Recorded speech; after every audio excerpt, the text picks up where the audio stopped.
আসসালামু আলাইকুম। আজকে রসায়নের প্রথম ক্লাস।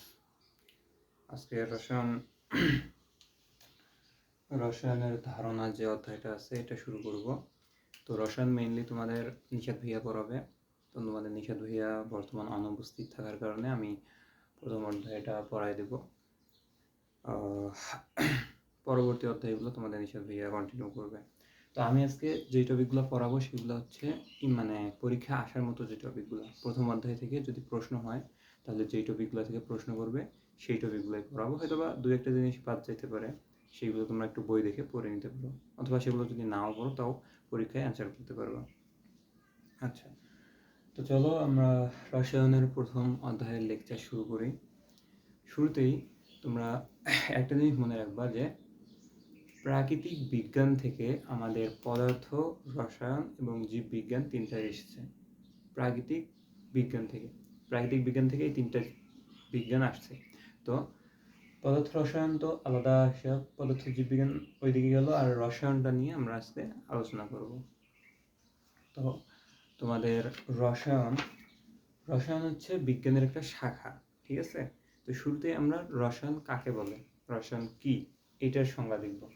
তো রসায়ন হচ্ছে বিজ্ঞানের একটা শাখা, যেই শাখার মধ্যে পদার্থের গঠন, পদার্থের ভিতরের অবস্থা, পদার্থের রাসায়নিক গঠন, পদার্থের ভৌত গঠন এগুলা এবং পদার্থের যে পরিবর্তন এগুলা নিয়ে আলোচনা করা হয়। বিজ্ঞানের যে শাখার মধ্যে এই জিনিসগুলো নিয়ে আলোচনা করা হয় ওই শাখাটাকে বলা হয় রসায়ন। তাহলে আমরা রসায়নের সংজ্ঞাটা লিখি।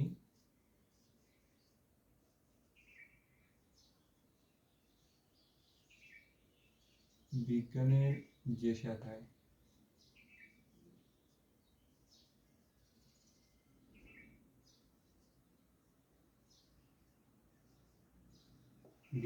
যে শাখায় পদার্থের গঠন,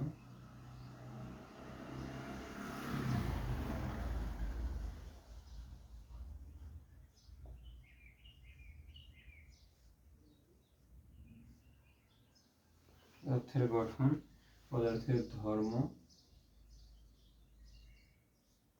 এবং পরিবর্তন নিয়ে আলোচনা করা হয়।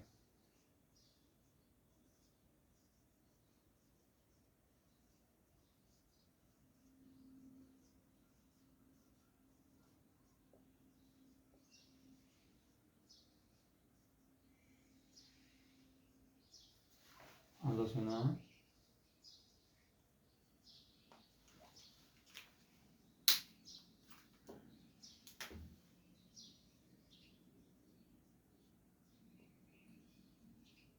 করা হয় তাকে রসায়ন বলে।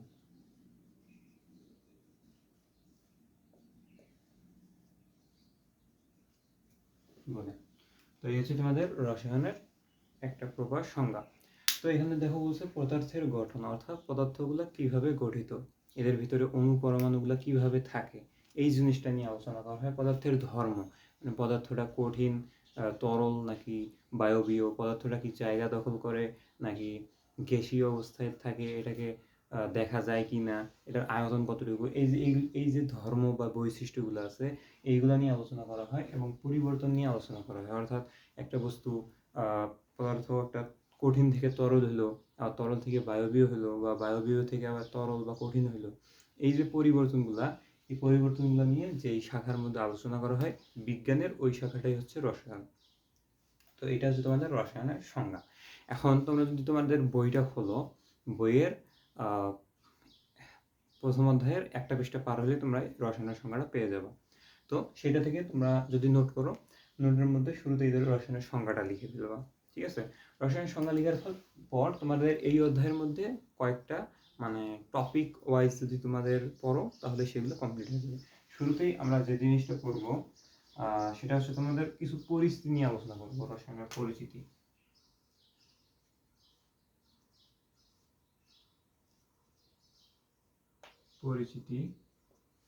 এরপর তোমার রসায়নের কিছু পরিধি,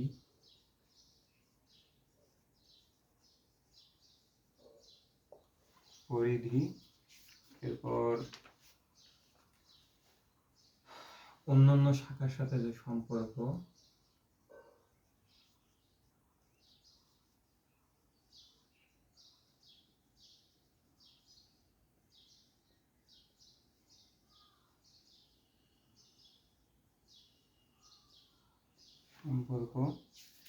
এরপরে পাঠের গুরুত্ব,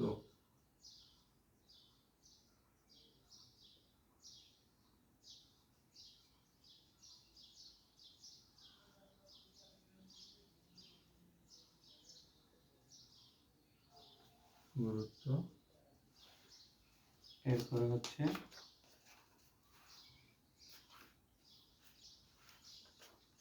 এরপর গবেষণা পরীক্ষা,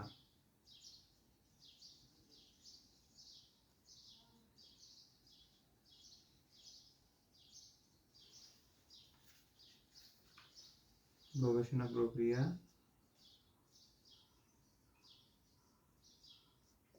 আর শেষটা হচ্ছে আমাদের নিরাপদ ব্যবহার বা পরীক্ষাগারের ব্যবহার।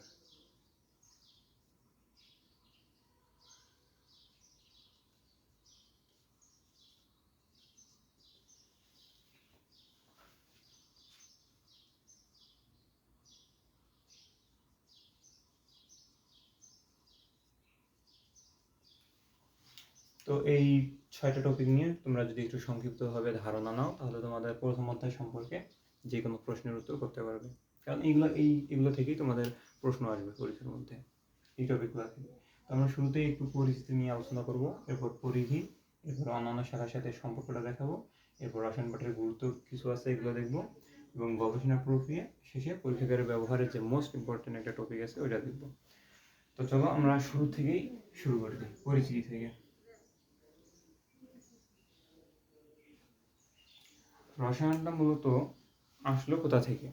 আদিমকালে আমরা যেই সকল ঘটনা শুনে থাকি আদিমকালে, সেখানে বলা হয় যে মানুষ আদিকালে আগুন জ্বালাতে শিখেছিল। তো এই বিষয়গুলো নিয়ে রাসায়নিক বিষয়গুলোর উপরে মানুষ যখন ব্যবহার শুরু করলো তখন থেকেই রসায়নের ব্যবহার শুরু হয়েছে, ঠিক আছে? তো এখানে আমাদের ইম্পর্টেন্ট যেই টপিকটা আমাদেরকে মনে রাখতে হবে, ইম্পর্টেন্ট কিছু তথ্য আছে, যে সেটা হচ্ছে যে মনে করো খ্রিস্টপূর্ব 335 অব্দের দিকে, খ্রিস্টপূর্ব 35 অব্দের দিকে মানুষ ব্রোঞ্জ তৈরি করার চেষ্টা করেছিল। এটা হচ্ছে কপার এবং টিন ধাতু গলিয়ে একত্রিত করে ব্রোঞ্জ তৈরি করার চেষ্টা করেছিল খ্রিস্টপূর্ব 35 অব্দের দিকে। এটা হচ্ছে ইম্পর্টেন্ট একটা তথ্য যেটা থেকে প্রশ্ন আসবে। তাহলে আমি কিন্তু বোর্ডের মধ্যে ইম্পর্টেন্ট তথ্যগুলোই লিখবো এবং সেইগুলো থেকেই তোমাদের প্রশ্ন আসবে। খ্রিস্টপূর্ব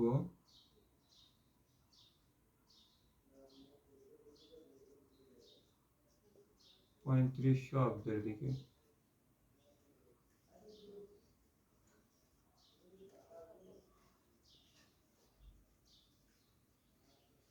দিকে কি করেছিল? অব্দের দিকে মানুষ টিন এবং কপার এই দুইটা ধাতুকে গলিয়ে কি তৈরি করার চেষ্টা করেছিল? ব্রোঞ্জ।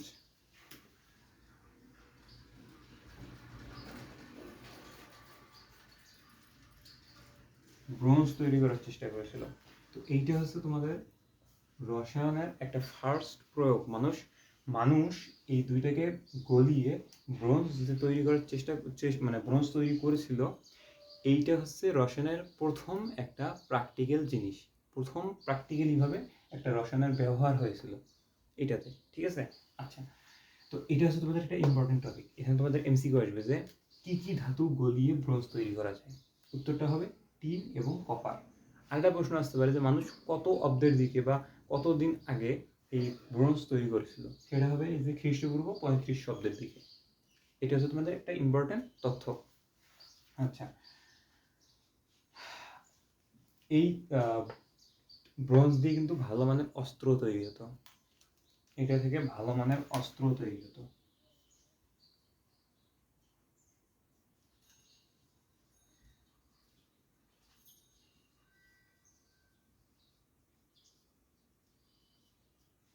মানের অস্ত্র তৈরি হতো।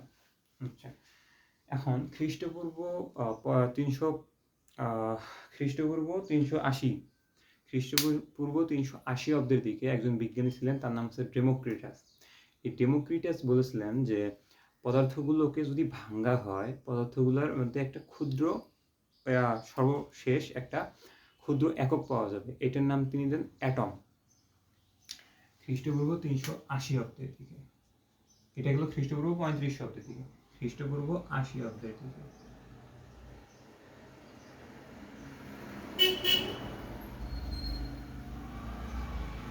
খ্রিস্টপূর্ব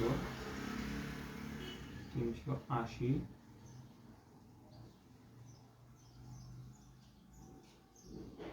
অব্দের দিকে কি হয়েছিল? বিজ্ঞানী একজন ছিলেন, তার নাম হচ্ছে ডেমোক্রিটাস।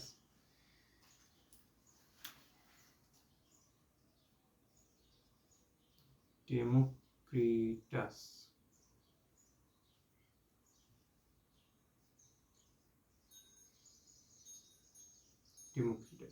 এই বিজ্ঞানী বলেছিলেন যে পদার্থগুলোকে যদি ভাঙতে থাকা যায়, যে কোনো পদার্থকে যদি ভাঙতে থাকা যায়, শেষ পর্যায়ে গিয়ে একটা ক্ষুদ্রতম একক পাওয়া যাবে। পদার্থের ক্ষুদ্রতম একক পাওয়া যাবে। পদার্থকে যদি ভাঙতে থাকা যায়, শেষ পর্যায়ে গিয়ে একটা একক পাওয়া যাবে। এটার নাম তিনি দেন কি? অ্যাটম। অর্থাৎ পদার্থকে ভাঙতে ভাঙতে ভাঙতে ভাঙতে একটা সময় গিয়ে একটা এমন একক পাওয়া যাবে যেটাকে আর ভাঙা যাবে না। এই অ্যাটম মানে হচ্ছে অবিভাজ্য, আর যেটাকে ভাঙা যায় না। তো তিনি এটার নাম দেন অ্যাটম। কিন্তু আরেকজন বিজ্ঞানী ছিলেন, তিনি বলেছিলেন যে না, সবল পদার্থ হচ্ছে মাটি, পানি এবং বায়ু। মাটি, পানি এবং আগুন, এই তিনটা দিয়ে তৈরি। আরেকজন বিজ্ঞানী এটা বলছিলেন, যার কারণে তার এই কথাটা কেউ মেনে নেয়নি অনেক কাল। পরবর্তীতে অবশ্য তিনি অনেক বিজ্ঞানী আরো গবেষণা করে বের করছিলেন যে হ্যাঁ, পদার্থের আরো ক্ষুদ্রতম কণা আছে। কিন্তু আরেকজন বিজ্ঞানী, তার নাম হচ্ছে অ্যারিস্টটল বলেছিলেন যে না, সকল পদার্থ মাটি, পানি এবং আগুন দিয়ে তৈরি। যার কারণে তার ডেমোক্রিটাসের এই কথাটা কেউ গ্রহণ করেনি। কিন্তু পরবর্তীতে গবেষণার মাধ্যমে আবার এটাই প্রমাণ হয়েছে। ঠিক আছে। আচ্ছা, আমরা এখন দেখব মধ্যযুগে আরব দেশের মধ্যে এখন কিছু কথাবার্তা আমরা দেখব মধ্যযুগে। আচ্ছা, তো এইটা ছিল আমাদের খ্রিস্টপূর্ব 35 অব্দ আর খ্রিস্টপূর্ব 380 অব্দের দুইটা ঘটনা। এখন আমরা মধ্যযুগের আসবো। মধ্যযুগের মধ্যে আমাদের যে আরব দেশ আছে, সেই আরব দেশের মধ্যে রসায়ন চর্চা হতো। সেখানে রসায়ন চর্চাকে বলা হতো আলকেমি। মধ্যযুগে রসায়ন চর্চাকে বলা হতো আলকেমি।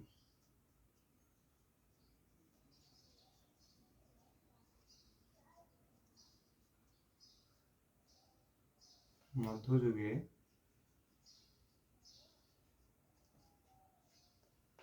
রসায়ন চর্চাকে, মধ্যযুগে এটা আরব দেশে, ঠিক আছে,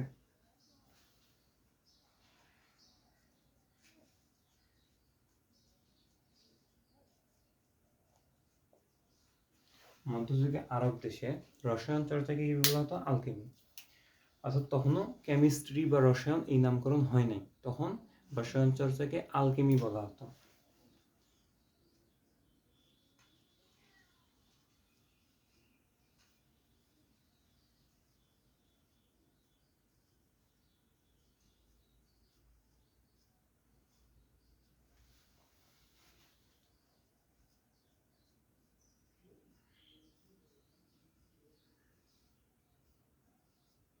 আলকেমি বলা হতো। আর এই যে রসায়ন চর্চা যারা করতো, এখন যারা রসায়ন চর্চা করে তাদেরকে কি বলা হয়? রসায়নবিদ, ঠিক আছে। কিন্তু তখন রসায়ন চর্চাকে বলা হতো আলকেমি। তাহলে আলকেমির চর্চা যারা করতো তারা হবে আলকেমিস্ট, ঠিক আছে। তাহলে আলকেমি যারা চর্চা করতো, অর্থাৎ সেই কালে যারা রসায়ন চর্চা করতো তাদেরকে বলা হতো আলকেমিস্ট।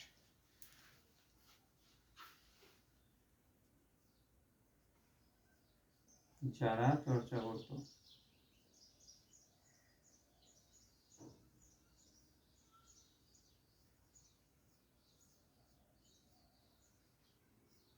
তাদেরকে কি বলা হতো? আলকেমিস্ট।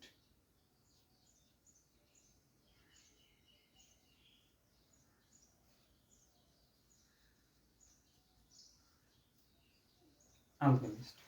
তো এটা হচ্ছে তোমাদের আরেকটা ইম্পর্টেন্ট তথ্য, ঠিক আছে। মধ্যযুগে আরব দেশের মধ্যে রসায়ন চর্চাকে বলা হতো আলকেমি, আর যারা এই আলকেমি চর্চা করতেন তাদেরকে বলা হয় আলকেমিস্ট, ঠিক আছে। তো এটা হচ্ছে তোমাদের 3টা গুরুত্বপূর্ণ তথ্য, ঠিক আছে। আচ্ছা, এখানে মিশিয়ে দিলাম।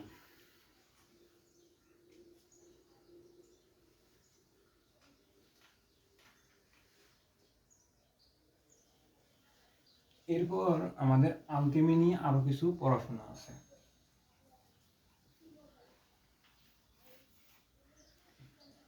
দেখো,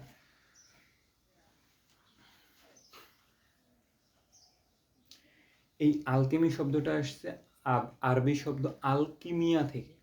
আলকিমিয়া,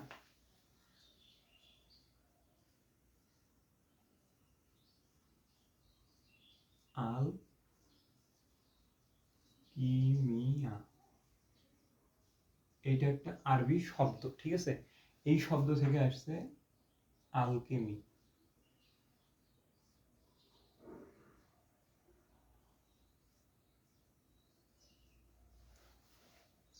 তো মধ্যযুগে রসায়ন চর্চাকে বলা হতো এই আলকেমি, কিন্তু আলকেমি শব্দটা আসছে আলকেমিয়া থেকে। তেমন মানে জটিল কিন্তু কিছু না। আলকেমি এটাকে বলা হতো রসায়ন চর্চা সেই যুগে, এখন এই আলকেমি শব্দটা আসছে আলকিমিয়া থেকে, ঠিক আছে। মানে এটা একটা আরবি শব্দ, এই শব্দ থেকে আলকেমি শব্দটা আসছে, তেমন জটিল কিছু না। আচ্ছা, এই আলকেমি শব্দটা পরবর্তীতে কেমিস্ট্রিতে পরিবর্তন হয়েছে কিভাবে? এই আলকিমিয়া আবার আসছে কিমি শব্দ থেকে, ঠিক আছে। তাহলে এই আলকেমি শব্দটা কই থেকে আসছে? কিমি শব্দ থেকে আসছে। আমরা একটু সাজায় লিখি, এটা না লিখে একদম শুরু থেকে আসি। কিমি,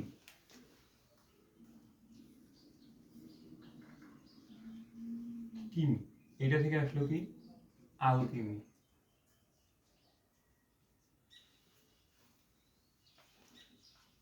আলকিমিয়া,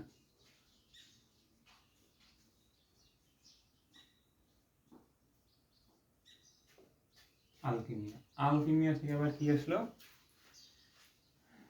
আলকেমি।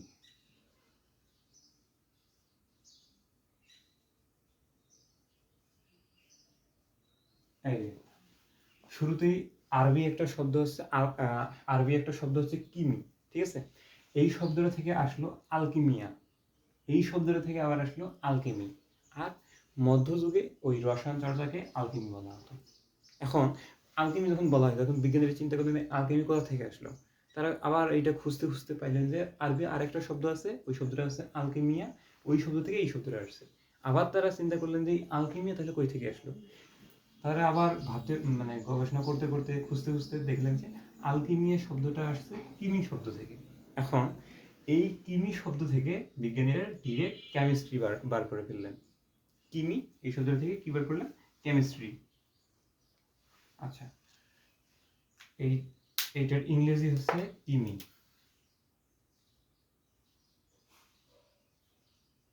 কিমি, ঠিক আছে। এই কিমি শব্দটা থেকে পরবর্তী আসলো কেমিস্ট্রি।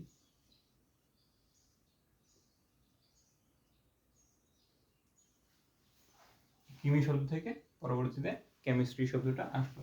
আর কেমিস্ট্রির বাংলা কি? রসায়ন।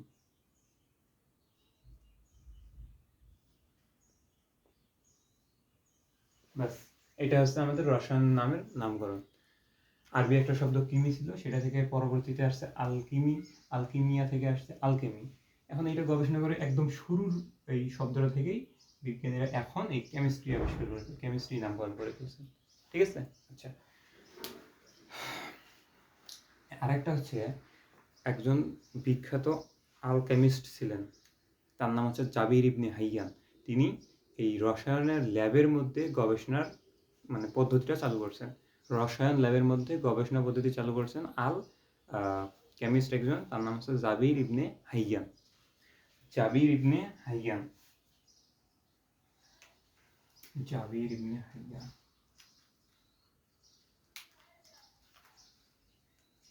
জাবির ইবনে হাইয়ান।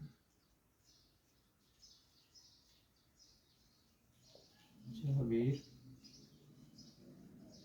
ইবনে হাইয়ান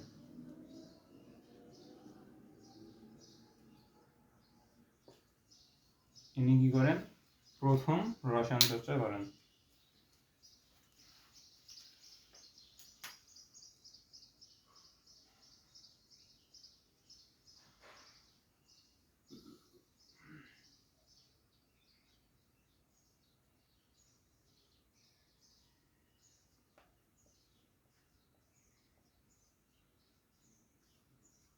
গবেষণাগারে রসায়ন চর্চা করেন।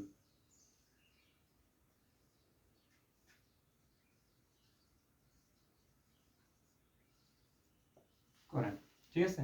এটা আর একটা ইম্পর্টেন্ট তথ্য। আমি কিন্তু ইম্পর্টেন্ট তথ্যগুলো এখানে লিখতেছি, যেগুলো থেকে প্রশ্ন আসবে, ঠিক আছে? আচ্ছা, কিন্তু পরবর্তীতে আমাদের এখন যে আধুনিক পদার্থ রসায়ন আছে, আমাদের এই আধুনিক রসায়নে আর কি মানে এই আপডেট কিছু বিজ্ঞানী আছে। আর এই আমাদের রসায়নে বর্তমান যে অবস্থা, এই অবস্থাটা আর কিছু আপডেট বিজ্ঞানী নিয়ে আসছে। যেমন জাবির ইবনে হাইয়ান, দুঃখিত, জাবির ইবনে হাইয়ান না, এটা তিনি হচ্ছেন অ্যান্টনি ল্যাভোসিয়ে। অ্যান্টনি ল্যাভোসিয়ে আমাদের এই আধুনিক পদার্থবিজ্ঞানের, আধুনিক রসায়নের জনক। আমি পদার্থবিজ্ঞান বারবার চলে দিতেছি। তো অ্যান্টনি ল্যাভোসিয়ে,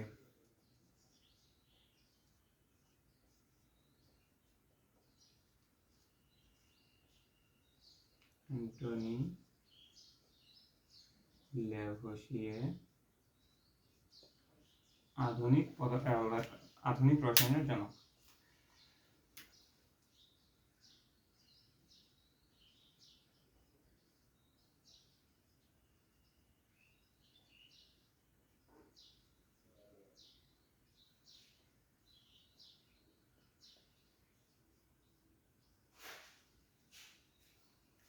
এটা হচ্ছে তোমাদের আরেকটা ইম্পর্টেন্ট তথ্য। আচ্ছা, তো এই পর্যন্ত হচ্ছে আমাদের রসায়নের পরিচিতি। এখন আমরা আসবো রসায়নের পরিধি বা ক্ষেত্রের মধ্যে। তো রসায়নের পরিধি বা ক্ষেত্রের মধ্যে তোমরা যদি বইয়ের মধ্যে যাও, সেখানে দেখবা আমাদের রসায়ন প্রাত্যহিক জীবনে আমরা কি কি কাজে ব্যবহার করে থাকি সেগুলোর মধ্যে কিছু আলোচনা করা আছে। তো মেইনলি যেই আলোচনাগুলো বা মেইনলি যে টপিকগুলো মনে রাখতে হবে সেগুলো আমি লিখে দেব। পরিধি,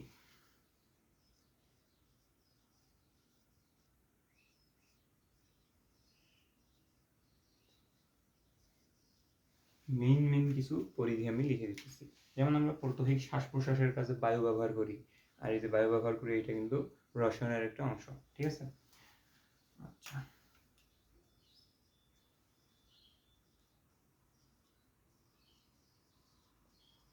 শ্বাস প্রশ্বাসে O2 ব্যবহার,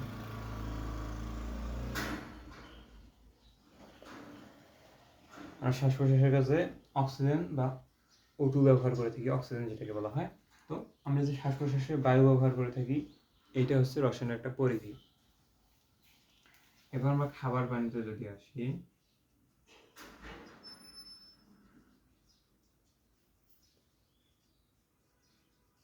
খাবার পানি প্লাস খনিজ লবণ,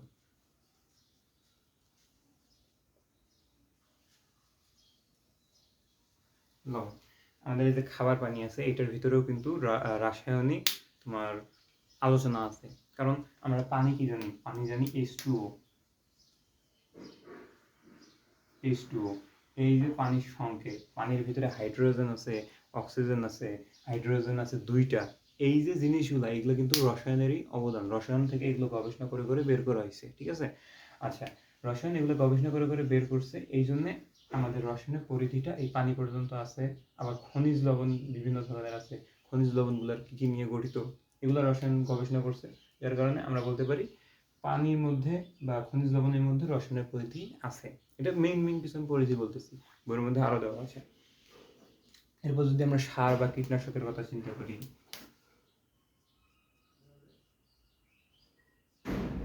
সার বা কীটনাশক,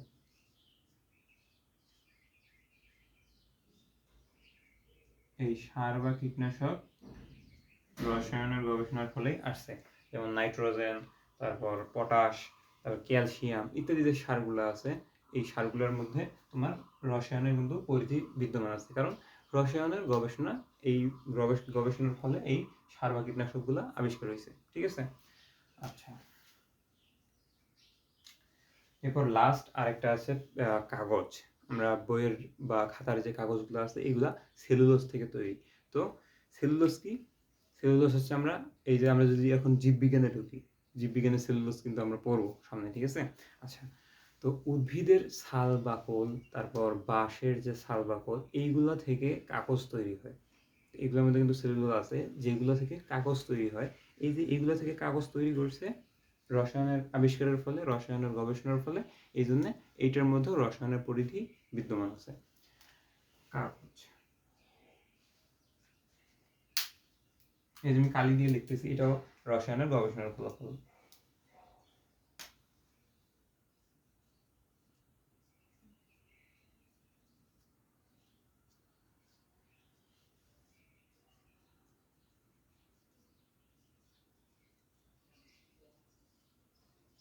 সেলুলোজ, সেলুলোজ থেকে কাগজ তৈরি হয়। ঠিক আছে, তো এই কটা তোমাদের রসায়নের মেইন পরিধির মধ্যে পড়ে।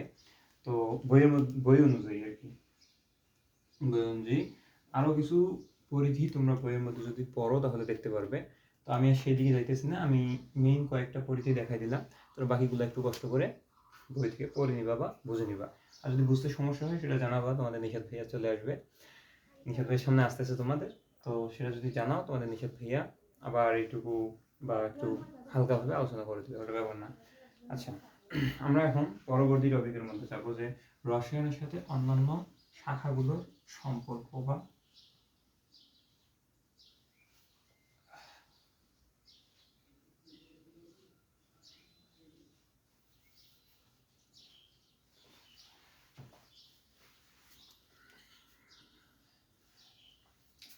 আচ্ছা, ক্লাস প্রায় 27 বা 28 মিনিটের মতো হয়েছে। আমরা এখন অন্যান্য শাখার সাথে সম্পর্ক দেখব।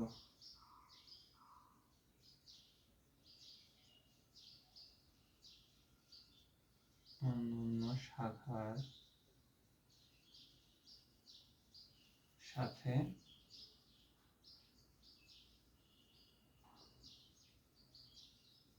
সম্পর্ক, এখন প্রথমে আসি আমরা জীববিজ্ঞানের সাথে রসায়নের সম্পর্ক।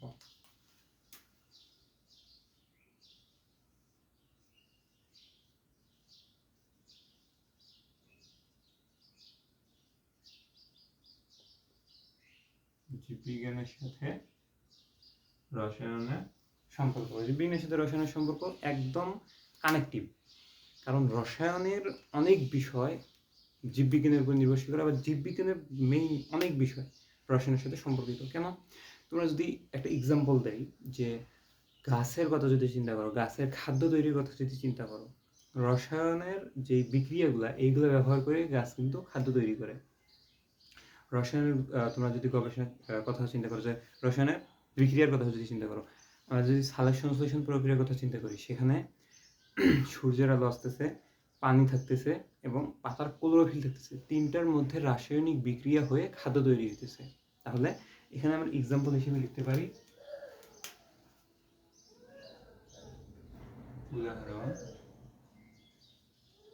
উদাহরণ হিসেবে লিখতে পারি গাছের খাদ্য তৈরি, উদ্ভিদের খাদ্য তৈরি, উদ্ভিদের সালোক সংশ্লেষণ প্রক্রিয়া, সালোক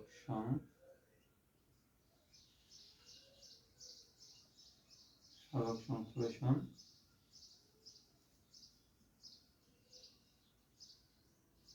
প্রক্রিয়া। এই যে সালোক সংশ্লেষণ প্রক্রিয়া, এটা কিন্তু জীববিজ্ঞানের অংশ, কিন্তু সরাসরি রসায়নের সাথে সম্পর্কিত। এই জন্য এটা জীববিজ্ঞান এবং রসায়নের একটা সম্পর্ক জুড়ে দেয়। তো এটা রসায়নের সাথে অন্য একটা শাখার সম্পর্ক জুড়ে দিল। তো এটা একটা এক্সাম্পল, এবং অনেক আরো এক্সাম্পল আছে। ঠিক আছে, তো জীববিজ্ঞানের সাথে এরকম অনেক সম্পর্ক নিয়ে আমাদের রসায়নের কিন্তু পরিধি আছে। আচ্ছা, জীববিজ্ঞানের সাথে সম্পর্ক, এখন আমরা দেখব পদার্থবিজ্ঞানের সাথে কি সম্পর্ক আছে।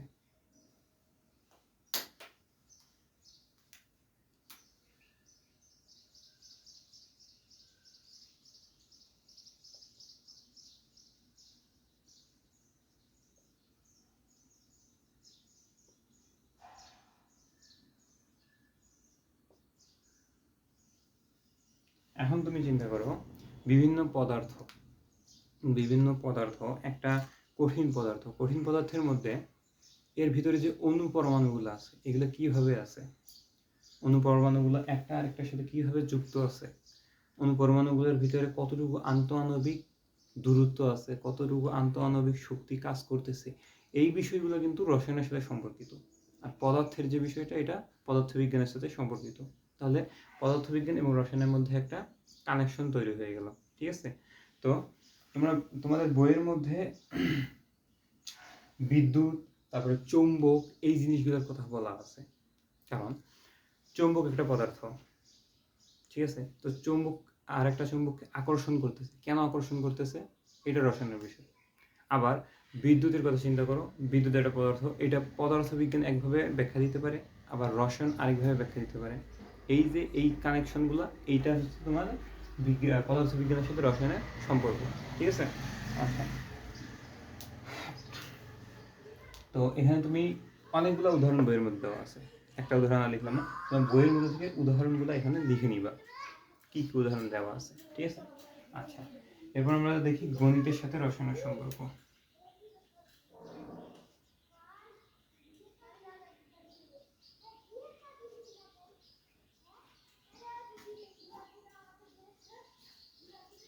গণিতের সাথে রসায়নের যখন আমরা বিক্রিয়া করি, তো বিক্রিয়া করার সময় নির্দিষ্ট পরিমাণে কিন্তু তোমাদের দ্রবণের মধ্যে বিভিন্ন অণু বা পরমাণুর যে পরিমাণ, সেই পরিমাণ অনুযায়ী কিন্তু যোগ করতে হয়।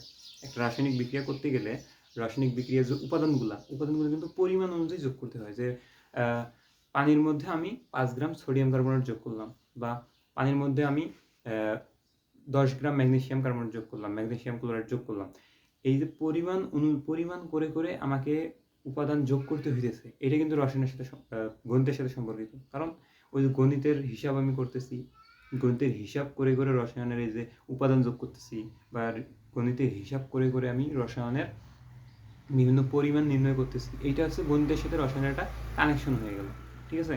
তো সেটাই আমি লিখলাম না উদাহরণ, কারণ আরও অনেক উদাহরণ আছে, তোমরা এটা উদাহরণটা লিখে নিবা। ঠিক আছে? আচ্ছা, তো তোমাদের বইয়ের মধ্যে এই তিনটাই অন্যান্য শাখার সাথে সম্পর্কের কথা বলা আছে। ঠিক আছে? আচ্ছা, এটাই হচ্ছে তোমাদের অন্যান্য শাখার সাথে রসায়নের সম্পর্ক। এখন আমরা এটা থেকে তোমাদের তেমন একটা প্রশ্ন নাও আসতে পারে। ঠিক আছে? তো প্রশ্ন আসবে এর পরবর্তী যে রসায়ন পাঠের গুরুত্ব আছে, ওইখান থেকে কিছু প্রশ্ন আসতে পারে খ মার্কের মধ্যে, সেটা নিয়ে একটু আলোচনা করি।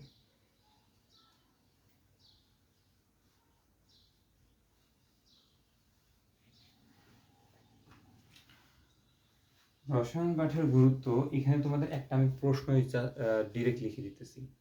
রসায়ন পাঠের গুরুত্ব থেকে একটা প্রশ্ন লিখে দিই। দৈনন্দিন জীবনে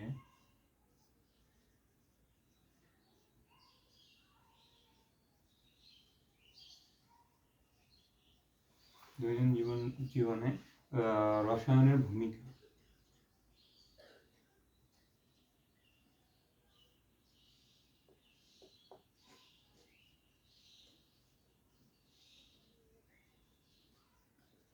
দৈনন্দিন জীবনে রসায়নের ভূমিকা ব্যাখ্যা করো।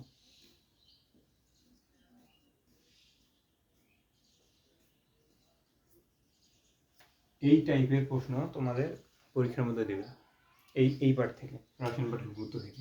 তো দৈনন্দিন জীবনে রসায়ন পাঠের ভূমিকা বা গুরুত্ব ব্যাখ্যা করো। ভূমিকা বা গুরুত্ব এই ধরনের প্রশ্নগুলো তোমাদের পরীক্ষার মধ্যে দিয়ে দেবে। তো এখানে কি গুরুত্ব কি আছে, তোমাদের কিছু আমি প্যারা ওয়াইজ, টপিক ওয়াইজ এখানে লিখে দেবো সিরিয়াল। ঠিক আছে? আচ্ছা, প্রথমে আমরা খাদ্য সংরক্ষণ লিখবো। তোমরা প্রথমে এখানে লিখবো যে দৈনন্দিন জীবনে রসায়ন ভূমিকা বা গুরুত্ব ব্যাখ্যা করা হলো। এবার খাদ্য সংরক্ষণে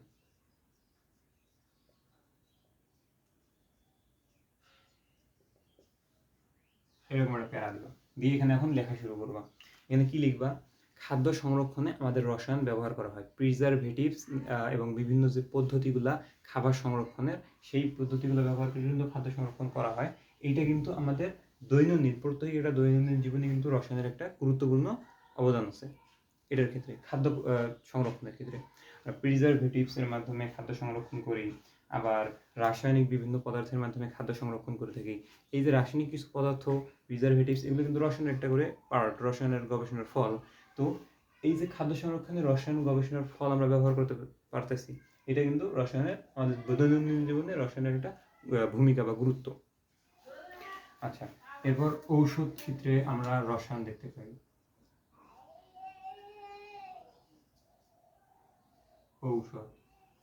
ঔষধ ক্ষেত্রে ঔষধ তো মেইনলি রসায়নের গবেষণার মাধ্যমেই তৈরি হয়, তাই না? রসায়ন গবেষণা করে ওষুধের বিভিন্ন প্রণালী বলে দিছে, এখন কারখানার মধ্যে সেই প্রণালী অনুযায়ী ওষুধ তৈরি হইতেছে। তো এটা একটা রসায়নের গবেষণার ফলাফল। তো এটা আমাদের দৈনন্দিন জীবনে কিন্তু ব্যবহার করতে হয়। তাহলে আমাদের দৈনন্দিন জীবনে ওষুধ একটা রসায়নের ভূমিকা বা রসায়নের একটা অবদান। ঠিক আছে? আচ্ছা,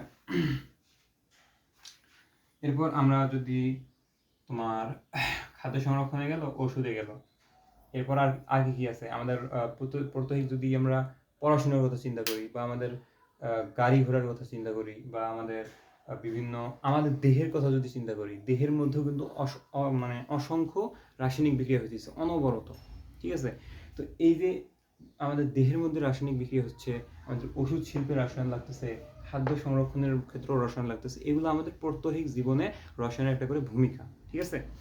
তো এই জিনিসগুলাই তোমরা একটু প্যারা ওয়াইজ যদি ব্যাখ্যা করে দাও, এই প্রশ্নটার উত্তর হয়ে যাবে যে দৈনন্দিন জীবনে রসায়ন কি কি ভূমিকা রাখে বা কি কি গুরুত্ব আছে। ঠিক আছে? আচ্ছা, তো আমরা আমাদের পরবর্তী টপিকে চলে যাব।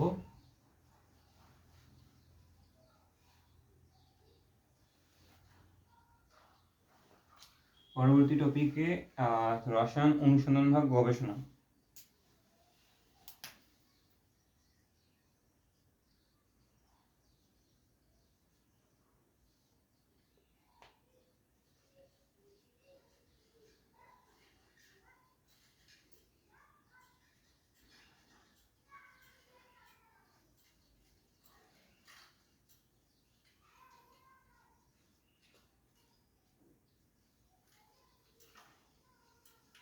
রসায়ন অনুসন্ধান বা গবেষণা। আচ্ছা, এখানে তোমার প্রথম পৃষ্ঠায় তোমরা দেখতে পারবা তোমাদের বিজ্ঞানের সংজ্ঞা একটা দেওয়া আছে। তো বিজ্ঞানের এখানে সংজ্ঞা তোমার দিচ্ছে, পরীক্ষা নিরীক্ষা বা প্রযুক্তি পদ্ধতিগতভাবে যে সুসংবদ্ধ জ্ঞান অর্জন করা হয় সেই জ্ঞানকে বলা হয় বিজ্ঞান। ঠিক আছে? আরেকটা সংজ্ঞা দেওয়া আছে যে পরীক্ষা নিরীক্ষার মাধ্যমে কোনো কিছু জানার চেষ্টাই হচ্ছে গবেষণা, আর এই গবেষণা যারা করে তাদেরকে বিজ্ঞানী বলে। এখানে পরে বলে দিচ্ছে যে তুমি যদি গবেষণা করো তোমাকেও বিজ্ঞানী বলা হবে। তো ইত্যাদি ইত্যাদি অনেক কথা বলা আছে। তো এখানে মেইন কথা কোনটুকু থেকে প্রশ্ন আসবে, তোমরা একদম চলে যাও তার পরবর্তী পৃষ্ঠায়, অর্থাৎ 2টা পৃষ্ঠা পার করে চলে যাও। এখানে দেখো একটা ফ্লো চার্ট দেওয়া আছে, শুরুতেই এখানে দেখো তোমাদের 6টা টার্ম দেওয়া আছে। এই 6টা টার্ম কিন্তু পরীক্ষায় যাবে। এটা এখানে তোমায় বলে দিবে যে রসায়ন অনুসন্ধান বা গবেষণার প্রক্রিয়াগুলো লেখো, বা ফ্লো চার্টটা লিখো। এখানে তোমাদের কোশ্চেন একটা বলে দিবে, দেখো কোশ্চেনটা হচ্ছে কি, রসায়নের অনুসন্ধান বা গবেষণা,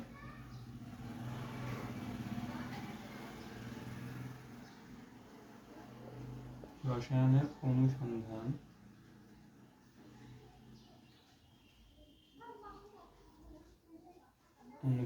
বা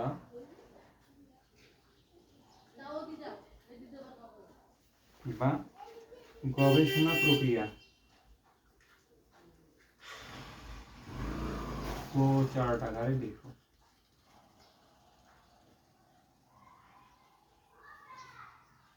ফ্লো চার্ট আকারে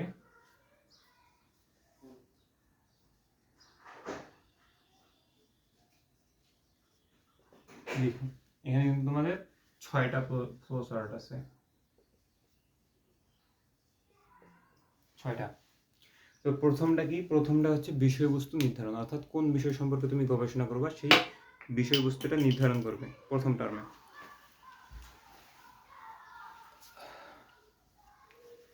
আচ্ছা, প্রথমটা হচ্ছে তোমার বিষয়বস্তু নির্ধারণ, অর্থাৎ প্রথমে তুমি নির্ধারণ করে নিবা বিষয়বস্তুটা কি। এই যে প্রথমে তোমাদের দেওয়া আছে বিষয়বস্তু নির্ধারণ।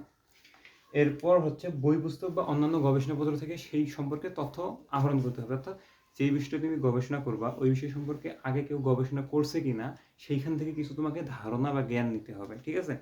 এরপর একটা হচ্ছে প্রয়োজনীয় বস্তু এবং পরীক্ষা প্রণালী নির্ধারণ, অর্থাৎ ওই গবেষণা করার জন্য কি কি বস্তু প্রয়োজন হবে, কি কি জিনিস লাগবে সেইগুলা নেবা, এবং পরীক্ষাটা করার জন্য কি প্রণালী দরকার হবে, পরীক্ষাটা কিভাবে করবা এটার একটা প্রণালী তৈরি করতে হবে, এবং যেগুলা তোমাদের গবেষণা করার জন্য যেই জিনিসগুলো লাগবে সেগুলো জোগাড় করতে হবে। এরপর ডিরেক্ট পরীক্ষাটা করে ফেলা, পরীক্ষণ।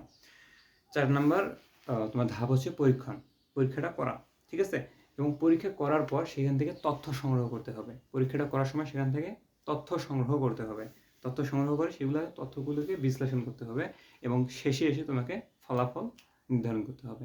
যে প্রথমে তুমি বিষয়বস্তু একটা নির্ধারণ করবা, কী নিয়ে গবেষণা করবা, এরপর ওই গবেষণার আগে কেউ গবেষণা করছে কিনা ওইটা সম্পর্কে সেইখান থেকে তোমাকে কিছু জ্ঞান নিতে হবে বই পুস্তক বা সেই গবেষণার ফলাফল থেকে।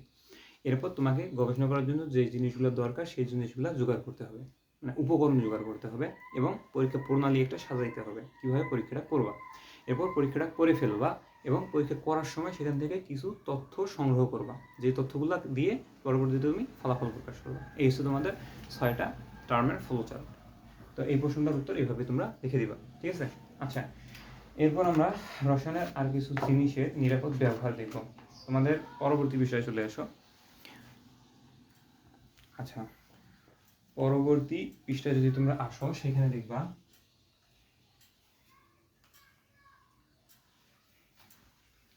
পরবর্তী পৃষ্ঠায় যদি আসো এখানে তুমি এই ধরনের কিছু জিনিস দেখতে পারবা। তো এই জিনিসগুলোর মধ্যে থেকে কি কি থেকে তোমাদের প্রশ্ন আসবে, ঠিক আছে। এখন তুমি মনে করো যে ল্যাবে ঢুকছো, রসায়ন পরীক্ষাগারে বা ল্যাবে ঢুকছো, সেখানে তোমাকে সেফটি দেওয়ার জন্য, সেখানে তোমার শরীরের নিরাপত্তার জন্য তোমাকে কিছু জিনিস পরিধান করতে হবে, ঠিক আছে। যেমন তুমি সেফটি গগলস পরবা, যেমন তারপরে তুমি মনে করো যে অ্যাফ্রন পরবা, তারপর তোমার মাস্ক পরতে হবে, তারপর হ্যান্ড গ্লোভস পরতে হবে। এগুলো কেন পরবা? কারণ ওখানে অনেক ধরনের রাসায়নিক পদার্থ আছে যেগুলো তোমার ক্ষতি করতে পারে, সেই ক্ষতি থেকে বাঁচার জন্য এগুলো পরতে হয়, ঠিক আছে। তো সেফটি গগলস, তুমি একটা চশমা পরবা যেটার নাম হচ্ছে সেফটি গগলস, ঠিক আছে। আমি এগুলো লিখে দেবো, আচ্ছা লিখে দিই। সেফটি গগলস,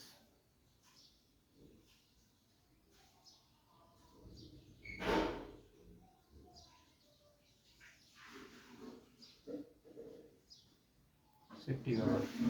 এরপর হচ্ছে অ্যাপ্রন। অ্যাপ্রন কোনটা? তোমাদের গায়ের মধ্যে অনেকে দেখে থাকছো যে গায়ের মধ্যে একটা সাদা রঙের লম্বা একটা জামা পরতে হয়, যেটাকে বলা হয় অ্যাপ্রন। এরপর হচ্ছে হ্যান্ড গ্লোভস,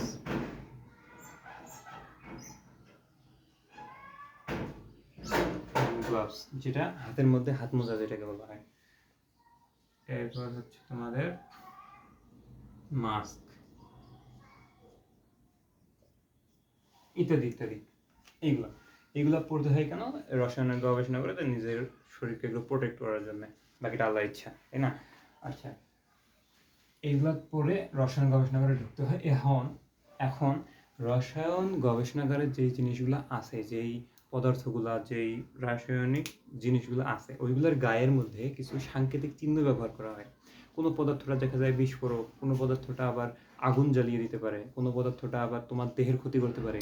এই কিছু চিহ্ন আছে, এই চিহ্নগুলা নির্দেশ করে যে কোনটা দাহ্য, কোনটা আগুন ধরতে পারে, কোনটা বিস্ফোরণ হতে পারে, কিছু চিহ্ন আছে। তো বইয়ের মধ্যে ফার্স্ট যে চিত্রটা আছে এটা হচ্ছে বিস্ফোরক পদার্থের চিত্র। তোমরা এখানে দেখে নাও, এটা হচ্ছে বিস্ফোরক পদার্থের চিত্র। এখন এখানে দেখো লেখা আছে কি কি পদার্থগুলো বিস্ফোরক হতে পারে। টিএনটি, জৈব পারক্সাইড এবং নাইট্রোগ্লিসারিন, এই 3টে পদার্থ বিস্ফোরক হতে পারে। আরও আছে, তো এই 3টা